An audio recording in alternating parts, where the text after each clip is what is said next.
तो मैं विक्रम तलवार आप सबका स्वागत करता हूं आपके अपने YouTube channel astro journey a divine voice. दर्शकों, ज्योतिष की चर्चा को आगे बढ़ाते हुए आज हमारा चर्चा का विषय है उत्तरायण, दक्षिणायन, गोलार्ध, जिसमें नॉर्दर्न हेमिस्फीयर, सदर्न हेमिस्फीयर और उत्तरायण, दक्षिणायन, नॉर्दर्न हेमिस्फीयर और सदर्न हेमिस्फीयर में सूर्य की स्थिति को लेकर उस समय उत्पन्न हुए या पैदा हुए जातक में कौन से सामान्य गुण दिखाई देंगे, आज हम इस विषय पे चर्चा करेंगे। उत्तरायण, जिसे हम इंग्लिश में समर सॉल्स्टिस भी कहते हैं। दर्शकों, जब सूर्यदेव मकर राशि से मिथुन राशि में भ्रमण करते हैं उस समय को उत्तरायण या समर सॉल्स्टिस का कहते हैं। ये समय अवधि 6 मास की होती है। उस समय मकर राशि से लेकर कुंभ, मीन, मेष, वृषभ और मिथुन राशि। और दर्शकों, पहले के वीडियोस में मैं ये आपको बता चुका हूं कि सूर्यदेव एक राशि में भ्रमण करने में लगभग 1 माह का समय लेते हैं। तो 6 राशियों के भ्रमण करने की जो समय अवधि है वो 6 माह हो जाएगी। ये समय जो है लगभग 22 दिसंबर से लेकर 20 से 21 जून तक का समय होता है। दोस्तों, इस समय में कोई भी शुभ कार्य करना अच्छा माना जाता है, जैसे कि नए घर में प्रवेश करना, विवाह करना, दीक्षा ग्रहण करना, मुंडन आदि कोई भी कार्य, शुभ कार्य जो हम अच्छा कार्य करते हैं, वो कार्य करने के लिए ये जो समय है बहुत ही अच्छा माना जाता है। दोस्तों, इस 6 माह में 3 ऋतुएं पड़ती हैं, शीशिर, बसंत और ग्रीष्म। दोस्तों, मैं अपने पहले के वीडियो में जब हमने समय खंड के ऊपर चर्चा की थी तब मैं ये बता चुका हूं कि एक ऋतु की जो समय अवधि होती है वो 2 माह की होती है। दक्षिणायन, विंटर सोल्स्टिस। दर्शकों, उत्तरायण समर सॉल्स्टिस को देवताओं का एक दिन भी कहा जाता है। तो दोस्तों, हम देवताओं के एक दिन की समय अवधि हुई 6 माह। दक्षिणायन विंटर सॉल्स्टिस, यह काल देवताओं की एक रात्रि कहा जाता है। और दोस्तों, ये समय अवधि भी 6 मास की होती है। के धनु राशि में भ्रमण करते हैं। ये समय अवधि जो होती है ये देवताओं की रात्रि मानी जाती है। इस समय देवता सोए हुए माने जाते हैं और ये समय अवधि भी 6 मास की होती है, जो कि 21 जून से लेकर 21 दिसंबर तक होती है। और इस काल में कोई भी शुभ कार्य करना निषेध है, मना है।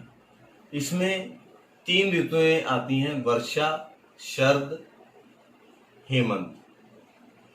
इसमें कोई भी तामसिक प्रयोग करना, जैसे कि उच्चाटन, मारन आदि ऐसे कार्य, कोई जो तामसिक प्रवृत्ति के हैं वो कार्य करने के लिए ये समय सही माना गया।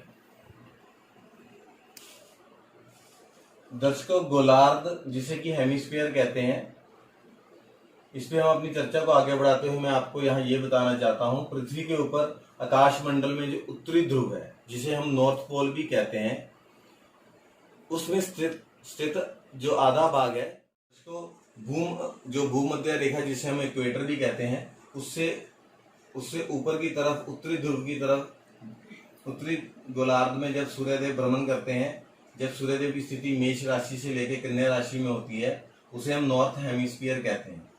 जो बाकी का आधा भाग भूमध्य रेखा से नीचे सदर्न साउथ पोल की तरफ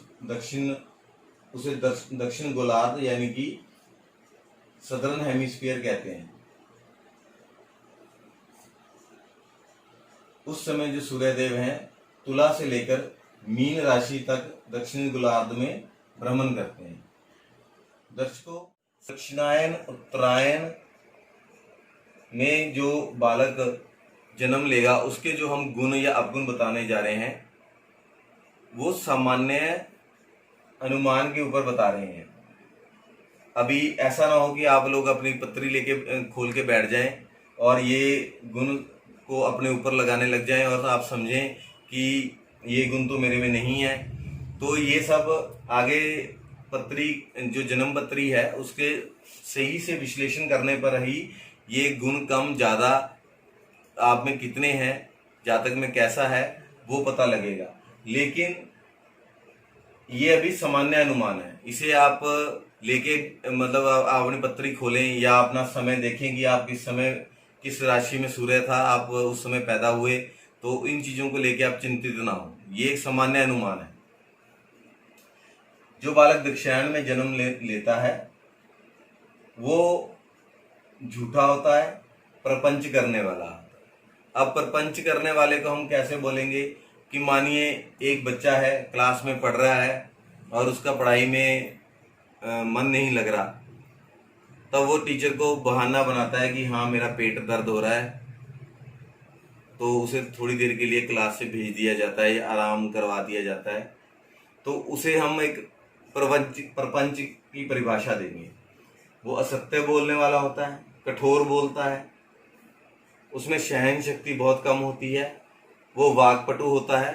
वाक्पटु मतलब हाजिर जवाब होता है, तर्क बहुत अच्छा करता है, रोगी और अधर्मी होता है। और इसी तरह उत्तरायण में जन्म लेने वाला व्यक्ति रूपवान, गुणी, शास्त्रों का ज्ञाता। दोस्तों शास्त्रों का ज्ञाता मतलब उसे पुरातन शास्त्रों में रुचि होगी, पढ़ाई लिखाई में अच्छा होगा और जो हमारे पुराने शास्त्र हैं वो उनका भी ज्ञान लेगा, धर्म कर्म में उसकी रुचि होगी और काम से युक्त होगा। यहाँ काम से युक्त होने का अभिप्राय ये नहीं है कि जो जातक है इसका दर्शकों ये मतलब नहीं है कि वो हमेशा सहवास के बारे में ही सोचेगा या विपरीत लिंगियों की तरफ आकर्षित ही रहेगा। यहाँ काम का अर्थ है कामनाएं। वो बहुत ही उसकी कामनाएं बहुत ज़्यादा रहेंगी और उसका जो फोकस है अपनी कामनाओं पे बहुत रहेगा, एम्बिशियस रहेगा।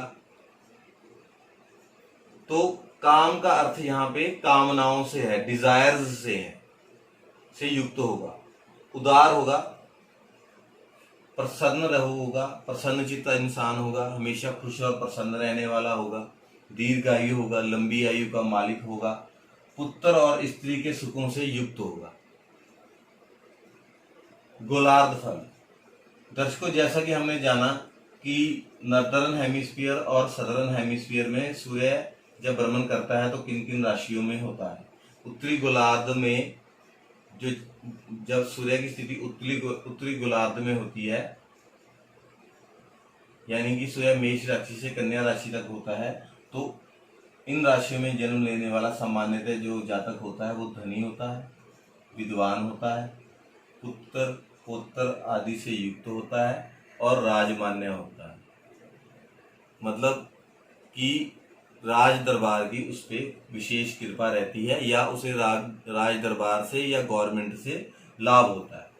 दक्षिण गोलार्ध में जन्म लेने वाला जो व्यक्ति होता है वो सुख से हीन होता है, झूठ वक्ता होता है, झूठ बोलता है, दुराचारी होता है, ज़्यादातर वो सामान्यतः वो कोई ना कोई दुष्कर्म करता है, धमन संबंधी कार्यों से दुखी रहता है।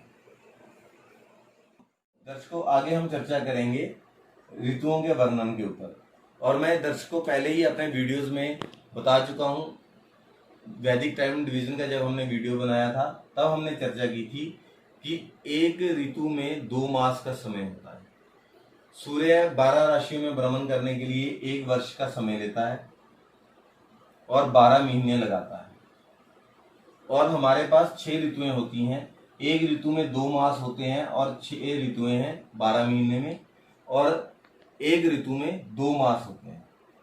पहली ऋतु है बसंत, उसमें सूर्य मीन और मेष राशि में होता है और चंद्रमास होते हैं चैत्र और बैसाख। फिर दर्शकों हमारे पास ऋतु है ग्रीष्म, उसमें सूर्य वृषभ राशि और मिथुन राशि में भ्रमण करता है और चंद्रमास होते हैं जेठ और आषाढ़। अगली ऋतु है वर्षा ऋतु। उस समय सूर्य कर्क राशि और सिंह राशि में भ्रमण करता है और चंद्रमा होते हैं शरद, सावन और भादु। शरद ऋतु में सूर्य देव की स्थिति कन्या राशि और तुला राशि में होती है और चंद्रमा होते हैं अश्विन और कार्तिक। पांचवी राशि है हेमंत राशि। उस समय सूर्य की स्थिति वृश्चिक राशि और धनु राशि में होती है। होते हैं अश्विन और कार्तिक। पांचवी ऋतु है हेमंत ऋतु। इस समय सूर्य देव की स्थिति होती है वृश्चिक और धनु राशि में और चंद्रमास होते हैं मार्गशीर्ष और पोष। फिर छठी और आखिरी ऋतु है शीशर। उसमें सूर्य देव की जो स्थिति है वो मकर राशि और कुंभ में होती है और चंद्रमास होते हैं माघ और फाल्गुन। ऊपर दी हुई ऋतुओं में से जो तीन ऋतुएं हैं बसंत, ग्रीष्म और वर्षा, इनको देवी ऋतुएं कहा जाता है और जो शरद, हेमंत और शीशर ऋतुएं हैं इन्हें पित्त ऋतुएं कहा जाता है। दर्शकों, मैं विक्रम तलवार आज ज्योतिष की हमारी चर्चा को यहीं समाप्त करता हूं। यहाँ मैं अपने दर्शकों से ये कहना चाहता हूं कि जो नए दर्शक और सब्सक्राइबर हमारे साथ जुड़े हैं वो मेरे पहले के वीडियोस को भी देखें, क्योंकि जो मैं ये बेसिक पढ़ा रहा हूँ इसमें हर वीडियो जो है अपने आगे वाले वीडियो से जुड़ा हुआ है। जैसे इसमें ऋतु का मान आया और सूर्यदेव किस राशि में भ्रमण कर कितना देर भ्रमण करते हैं, चंद्रमास का मान आया, ये मैं अपने पहले के वीडियोस में बता चुका हूँ। अगर आप पहले के वीडियोस को ध्यान से देखेंगे तो आपको आगे वाले वीडियोस को समझना आसान रहेगा। और मैं अपने दर्शकों का और सब्सक्राइबर्स का बहुत बहुत दिल से धन्यवाद करना चाहता हूं, जिन्होंने इतने कम समय में हमें बहुत सारा प्यार दिया और मेरे चैनल को सपोर्ट किया। आप इसी तरह अपनी सपोर्ट हमेशा जारी रखें और मेरा उत्साहवर्धन करते रहें, ताकि मैं आपके लिए ज्योतिष की जानकारी क्रमबद्ध तरीके से लेके आता रहूं। जो लोग ज्योतिष सीखना चाहते हैं उनको मैं अपनी अल्पमति और अल्प ज्ञान से जो अभी मैं सिखा रहा हूँ, मैं अपनी पूरी कोशिश करूँगा कि मैं अच्छे से अच्छा सिखा सकूँ और ज़्यादा से ज़्यादा आपके जो टॉपिक्स हैं उनको क्लियर कर सकूँ। धन्यवाद दर्शक।